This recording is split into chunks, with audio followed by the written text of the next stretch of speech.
बिस्मिल्लाहिर्रहमानिर्रहीम अस्सलामुअलैकुम मोअज़्ज़िज़ नाज़रीन, मैं हूँ आपका होस्ट खालिद बिलाल। तुसां ने दे पे सारा यूट्यूब चैनल जदीद सोलर सिस्टम।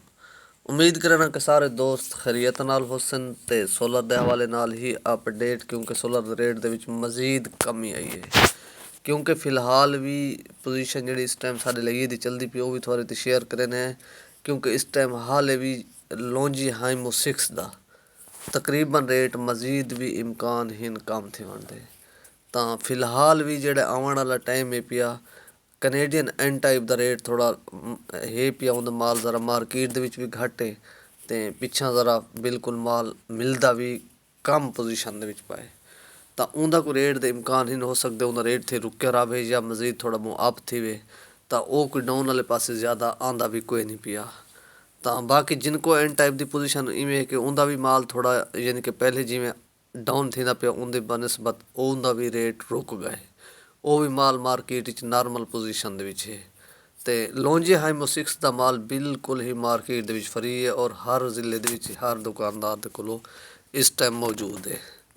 उनके रेट दे विच भी काफ़ी कमी आई है, मज़ीद भी उनके कम थिवण दे इम्कान हैं। ਤਾਂ ਹੁਣ ਤੱਕ ਦਸਾਂ ਸਾਡੀ ਲਈਏ ਦੀ ਪੋਜੀਸ਼ਨ ਅੱਜ ਦੀ ਜਿਹੜੀ ਚੱਲਦੀ ਰਹੇਗੀ ਮਾਰਕੀਟ ਦੀ। ਤੇ ਸਭ ਤੋਂ ਪਹਿਲੇ ਲੌਂਜੀ ਹਾਈਮੋ 6 59 ਰੁਪਏ ਪਰ ਵਾਟ, ਔਰ ਇਸ ਤੋਂ ਇਲਾਵਾ ਬਾਕੀ ਹੈ ਲੌਂਜੀ ਹਾਈਮੋ 5।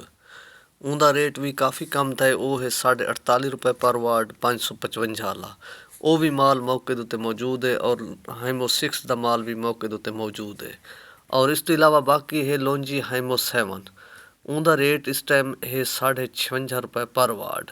ਉਹ ਮਾਲ ਜ਼ਰਾ ਮਾਰਕੀਟ ਦੇ ਵਿੱਚ ਕੰਮ ਆਉਂਦਾ ਪਿਆ, ਇਵੇਂ ਜਦੋਂ ਤੇ ਉਹਦਾ ਰੇਟ ਇਸ ਟਾਈਮ ਰੁਕਿਆ ਹੋਇਆ।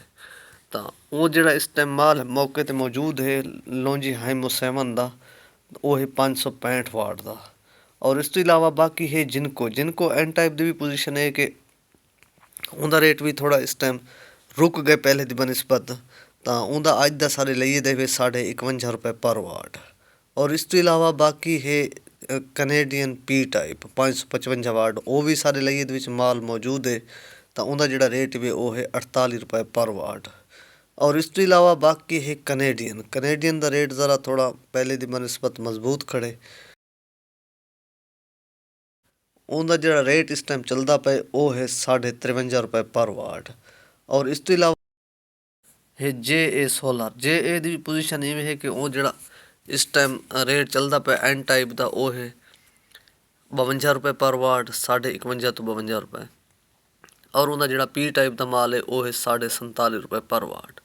ਔਰ ਇਸ ਤੋਂ ਇਲਾਵਾ ਬਾਕੀ ਹੈ ਟਰੀਨਾ ਸੋਲਰ। ਟਰੀਨਾ ਦੀ ਵੀ ਪੋਜੀਸ਼ਨ ਇਵੇਂ ਹੈ ਕਿ ਉਹਦਾ ਜਿਹੜਾ ਐਨ ਟਾਈਪ ਦਾ ਮਾਲ ਹੈ ਪਿਆ 51 ਰੁਪਏ, ਔਰ ਉਹਦਾ ਪੀ ਟਾਈਪ ਦਾ ਜਿਹੜਾ ਮਾਲ ਹੈ ਪਿਆ ਉਹ 47 ਰੁਪਏ ਪਰ ਵਾਟ। ਔਰ ਇਹਦੇ ਤੋਂ ਇਲਾਵਾ ਬਾਕੀ ਵੀ ਕੰਪਨੀਆਂ ਕਾफ़ी ਮਾਰਕੀਟ ਦੇ ਵਿੱਚ ਹਨ ਪਈਆਂ। ਤਾਂ ਸਾਰੀ ਕੋਸ਼ਿਸ਼ ਹੁੰਦੀ ਜਿਹੜਾ ਅਸਾਂ ਜ਼ਿਆਦਾ ਚੱਲਣ ਵਾਲੀ ਕੰਪਨੀ ਹੈ ਜਾਂ ਅੱਛੀ ਐਫੀਸ਼ੈਂਸੀ ਵਾਲੇ ਪੈਨਲ ਹਨ, ਅਸਾਂ ਉਹਦਾ ਰੇਟ ਦੱਸਣੇ ਹੈ। ਇਹਦੇ ਤੋਂ ਇਲਾਵਾ ਬਾਕੀ ਆਪਣਾ ਖਿਆਲ ਕਰੇ। ਸੋ ਦੇ ਸੋ ਇਜਾਜ਼ਤ, ਅੱਲਾ ਹਾਫਿਜ਼।